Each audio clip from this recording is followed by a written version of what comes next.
नमस्कार दोस्तों, मेरे चैनल रामेश्वरम भक्ति चैनल में आप सभी का हार्दिक स्वागत है। दोस्तों, पितृपक्ष का समय चालू हो चुका है और 18 सितंबर 2024 से अपने पितरों को हम लोग तर्पण करेंगे और उन्हें पिंडदान भी देंगे और पितरों को पानी भी दिया जाएगा 18 सितंबर 2024 से। दोस्तों, मैं आप सभी के लिए पितृपक्ष में कुछ किए जाने वाले खास महत्वपूर्ण उपाय लेकर के आई हूँ, जिन्हें आप श्राद्ध पक्ष में, पितृपक्ष में इन उपायों को जरूर करिएगा। तो चलिए अब हम जानते हैं कि पितृदोष के लक्षण क्या है, कारण क्या है, कैसे हमें पता चलेगा कि मतलब हमें पितृदोष लगा हुआ है। वैसे पितृ तो सबके होते हैं, पूर्वज सबके होते हैं, पितृ सबके घर में होते हैं।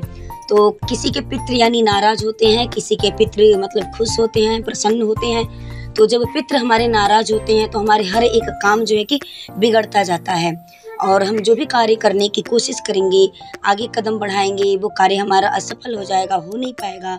और जिनके पितृ प्रसन्न रहते हैं वो किसी भी कार्य में अगर कदम बढ़ाएंगे, हाथ डालेंगे, तो वो उनका कार्य निश्चित रूप से सफल होता है। तो पितृदोष के बहुत सारे कारण हैं। इन कारणों में से आपको मैं कुछ बता दे रही हूँ कि पितृदोष के कौन कौन से कारण हैं। चलिए जानते हैं। नंबर 1, पितृदोष से किसी भी मांगलिक कार्य में रुकावटें आती हैं।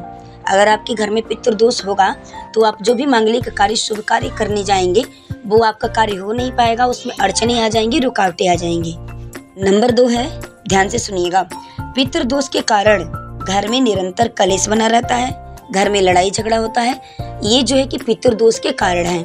नंबर 3, पितृदोष के कारण से घर में कभी धन संपत्ति नहीं आती है, घर में लक्ष्मी का वास नहीं होता है, धन संपदा नहीं बढ़ता है और हमारे जो है कि वंशज नहीं बढ़ते हैं। जिनकी मतलब पितृदोष के कारण होते हैं जिनके घर में, उनके घर में वंश की वृद्धि रुक जाती है, संतान की उस घर में वृद्धि नहीं होती है। नंबर 4, पितृदोष है तो आपको सपने में बार बार मरे हुए लोग दिखाई देंगे, आपके पूर्वज बार बार आपके सपने में दिखेंगे। तो ये सब जो है कि पितृदोष के लक्षण है ये।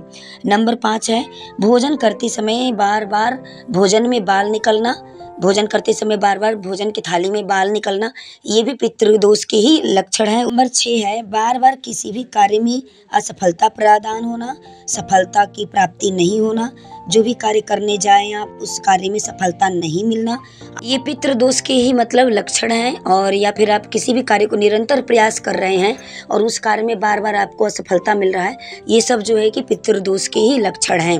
अब हम जानते हैं कि पितृदोष के लक्षण तो हमने जान लिया, अब हम जानेंगे कि पितृदोष के मुक्ति का क्या उपाय है, मतलब हमें मुक्ति कैसे मिलेगी पितृदोष से। चलिए इस बात को हम जानते हैं। पितृपक्ष के किसी भी एक दिन 1 लोटे जल को ले लें और शिवलिंग के पास जाकर के शिवलिंग पर उस जल में से 27 बार धीरे धीरे करके शिवलिंग पर समर्पित करें, उनको चढ़ाएं। अगर यह कार्य आप पितृपक्ष में किसी एक दिन भी अगर कर लेते हैं तो 16 दिन पितरों को पानी देने का फल आपको प्राप्त हो जाएगा। अगर आपने किसी कारणवश 16 दिनों में आपने पितरों को पानी नहीं दिया है तो यह कार्य आप एक दिन पितृपक्ष में किसी भी दिन आप कर लेंगे तो आपको 16 दिनों का फल आपको मिल जाएगा। आइए अब हम दूसरा उपाय सुनते हैं कि एक जल का पात्र ले लें, उसमें आप क्या करें, 1-2 बूंद गंगा जल डाल लें और वह जल रोज भगवान शिव जी पर चढ़ाएं, ले जाकर के उनको मतलब समर्पित करें। शिवलिंग पर पितृपक्ष के 16 दिनों में यह आप उपाय जरूर करें। 16 दिनों में प्रतिदिन अगर करते हैं तो भी ठीक है, और नहीं तो अगर किसी भी एक दिन 2 दिन आपको जो भी दिन आपको मिलते हैं करने के लिए आप कर सकते हैं। ऐसा करने से पितृदोष से मुक्ति मिलती है, उनसे छुटकारा मिलता है पितृदोष से। आइए अब हम तीसरा उपाय सुनते हैं। कोई भी एक रुद्राक्ष ले लें आप, जो भी आपके घर में पड़ा हो, 1 मुखी से लेके 14 मुखी तक कोई भी रुद्राक्ष हो आपके घर में, उसको आप ले लें। या एक मन का भी हो रुद्राक्ष का तो आप उसको ले लें और एक पानी का पात्र ले लें, उसी में उस रुद्राक्ष को डाल दें। सुबह पात्र में रुद्राक्ष को डालें, उसके बाद से वह पात्र दिन भर रखा रहने दें और उसे रुद्राक्ष वाले पात्र को जहाँ पानी का जगह हो, पानी का पात्र जहाँ आप रखते हो वहाँ आप उस रुद्राक्ष वाले पात्र को रख दीजिए और शाम को प्रदोष काल में भगवान शिव का नाम लेकर के ओम नमः शिवाय कह करके या फिर गायत्री मंत्र बोल करके, जो भी मंत्र आपको आता है बोल करके आप क्या करें कि एक घी का दिया उस रुद्राक्ष वाले पात्र के पास में आप लगा दें। दक्षिण दिशा की तरफ घी के दिए का मुख होना चाहिए। दिए में बाती लंबी बाती होनी चाहिए। दक्षिण दिशा की तरफ दिए का मुख करके और उसी पात्र के पास में उसको प्रज्वलित कर दें दिया को। दिया जिस वक्त आप लगाएंगे घी का दिया, उस वक्त आपको उस समय अपने पूर्वजों का ध्यान करना है, पूर्वजों का स्मरण करना है, पितरों का स्मरण करना है। जो रुद्राक्ष का पात्र आप रखेंगे उसके ऊपर एक प्लेट रख दीजिएगा, ढक दीजिएगा उसको। अपने पूर्वजों को याद करके, पितरों का स्मरण करके अपना दाहिना हाथ आप उस रुद्राक्ष वाले पात्र के ऊपर रखें और अपने पितरों को याद करें और अपनी परेशानियों को उनसे कहें। सुबह में उठ करके स्नान करने के बाद रुद्राक्ष के पात्र के पास एक फिर घी का दिया आप लगाएं, लंबी बाती का, दक्षिण की तरफ मुख करके दिए का, और 10 से 12 बजे के बीच तक उस जल को भगवान शिव पर समर्पित कर दें, उन्हें चढ़ा दें। और उस रुद्राक्ष को अपने घर ले आएं। जो रुद्राक्ष आपने डाला होगा पात्र में, उस जल को शिव जी को चढ़ा दें और रुद्राक्ष अपने घर में ला करके रख दें। वह रुद्राक्ष आपके घर में जब तक रखा रहेगा तब तक आपके घर में कोई बड़ी बीमारी की चपेट नहीं आएगी। किसी भी व्यक्ति को कोई बड़ी बीमारी नहीं सताएगी और वह रुद्राक्ष आपको विकास की मार्ग की तरफ लेकर जाएगा। किसी भी कार्य में आप कदम डालेंगे तो वह कार्य आपका सफल होगा और आपका विकास होता जाएगा। आइए अब हम अगली उपाय को सुनते हैं। एक कटोरी में चावल रखें, उसके ऊपर को एक बेलपत्री रखें, बेलपत्री के ऊपर कुछ दुर्वा रखें यानी दूब रखें, और रसोई घर में जहाँ पानी भरकर आप रखते हैं उस जगह पर उस कटोरी के चावल को रख दें।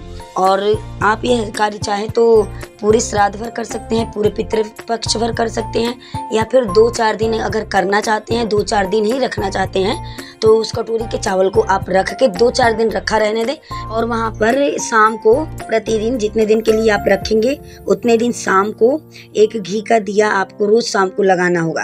और अगले दिन जिस दिन मतलब उस कटोरी के चावल को आप वहाँ से उठाना चाहते हैं, 2 दिन 4 दिन के लिए आपने रखा होगा या फिर 16 श्राद्ध के लिए आपने रखा होगा, तो उतने दिन आपने रख लिए होंगे। उसके अगले दिन अगर आपको उठाना है तो आप क्या करिएगा, सुबह स्नान करने के बाद से उस कटोरी के चावल के ऊपर जो बेलपत्री और दुर्वा रहेगी, उस बेलपत्री और दुर्वा को भगवान शिव के ऊपर ले जाकर के मंदिर में समर्पित कर देना है।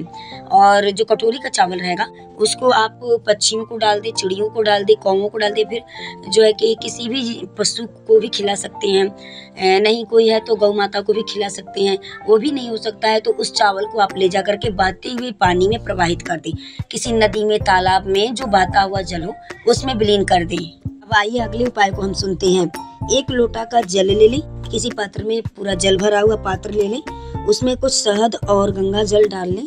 पानी वाले पात्र में थोड़ा सा गंगा जल और शहद मिला करके उस जल को ले जा करके भगवान शिव जी को चढ़ा दें।